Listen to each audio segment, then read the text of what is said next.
प्यारे बच्चों, आज मैं आपको कथा मंजूषा के पाठ 1 चिंता चिता समान की कथा संक्षेप में बताऊंगी। प्राचीन काल की बात है। अवध के राजा थे मान सिंह। वो अपनी प्रजा का बहुत ध्यान रखते थे। दयालु होने के साथ साथ वो बहुत शक्तिशाली भी थे। और जब उनका राज्याभिषेक हुआ था तब उनके पास इतनी धन संपत्ति नहीं थी, लेकिन धीरे धीरे उन्होंने अपने बाहुबल से, अपनी बुद्धि से, अपनी शक्ति से अपनी राज्य की सीमा का विस्तार कर लिया। परंतु अधिक धन संपत्ति कभी कभी मनुष्य को घमंडी और अहंकारी बना देती है और उसके व्यवहार में धीरे धीरे परिवर्तन कर देती है। यही राजा मान सिंह के साथ हुआ। जब उनकी संपत्ति बढ़ गई, उनके पास धन आ गया, तो उन्हें ऐश्वर्य में रहने की आदत हो गई और उन्होंने अपनी प्रजा के ऊपर ध्यान देना बंद कर दिया। एक दिन एक गुप्तचर ने आकर उन्हें सूचना दी कि आपके पड़ोसी राज्य के राजा जो है वो आक्रमण करने वाले हैं। अब राजा तो पहले से ही प्रजा पर ध्यान देना बंद कर चुके थे, ऊपर से उन्हें एक चिंता का विषय मिल गया, तो उन्होंने और भी ज़्यादा अपने कर्महीन हो गए वो, और उन्होंने प्रजा पर ध्यान देना बिल्कुल बंद कर दिया। अपनी सेना का रख रखाव, इन सब के बारे में उन्हें कोई चिंता नहीं थी। वो सिर्फ यही चिंता करते थे कि कहीं पड़ोसी राज्य के राजा उन पर आक्रमण करके मेरा राज्य ना हड़प लें। उन्होंने अपनी पत्नी को भी यह बात बताई। उनकी पत्नी भी इसी चिंता में डूबी रहने लगी। उन्होंने कोई समाधान नहीं ढूंढा, बल्कि इसे अपनी एक चिंता का विषय बना लिया। राज्य में एक योगी बाबा थे, जिनके पास राज्य के लोग जाते थे और प्रसन्नतापूर्वक अपनी समस्या का समाधान कर वापस आते थे। तो राजा ने सोचा कि चलो हम भी उनके पास चलते हैं और अपनी समस्या का समाधान लेकर आते हैं।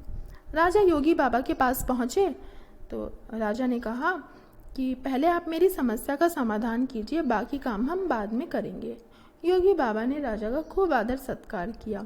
उन्होंने कहा कि पहले हम भोजन करते हैं, उसके बाद आपकी समस्या का समाधान निकालेंगे। योगी बाबा ने एक जलती हुई लकड़ी से चूल्हा जलाया और दोनों के लिए भोजन पकाया।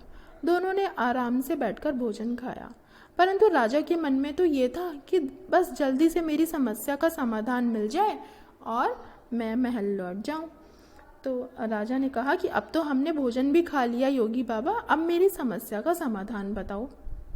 तो योगी बाबा ने जिस जलती हुई लकड़ी से चूल्हा जलाया था उसी लकड़ी को अपनी कुटिया पर फेंक दिया और सारी कुटिया उनकी धीरे धीरे जलने लगी। तो योगी बाबा ने कहा कि अब भी आपका समस्या का समाधान नहीं मिला। राजा ने कहा कि नहीं, आपको अपनी कुटिया जलते हुए बिल्कुल भी दुख नहीं हो रहा।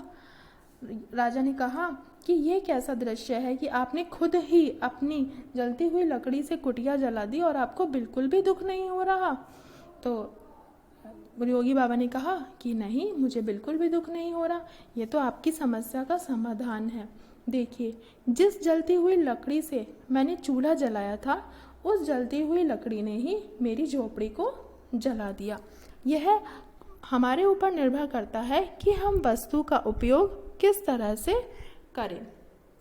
राजा की सारी बात समझ में आ गई कि योगी बाबा ने कहा कि आपकी दुविधा का उत्तर आपके सामने है। इस संसार में कुछ भी अच्छा या बुरा नहीं होता। आपने देखा, इसी आग के माध्यम से पेट की भूख शांत करने के लिए भोजन बनाया जा सकता है और यही आग इंसानों के घर व सामान को जलाकर तबाही मचा सकती है। योगी ने राजा को समझाया कि आप चिंता न करें और अपना समय नष्ट न करें। आप एक शक्तिशाली और सबल राजा हैं। आपने अपनी बुद्धि एवं बाहुबल के माध्यम से पहले भी राज्य का विस्तार किया था और आप अपनी उसी शक्ति और विश्वास को जागृत कीजिए। राजा की बुद्धि पर पड़ा पर्दा हट गया और वह योगी महाराज को प्रणाम करके अपने महल लौट आया। महल में आकर राजा ने मंत्रियों के साथ सभा की और मंत्रियों और राजा ने मिलकर फिर से राज्य को सुदृढ़ और मजबूत बना लिया। धन्यवाद।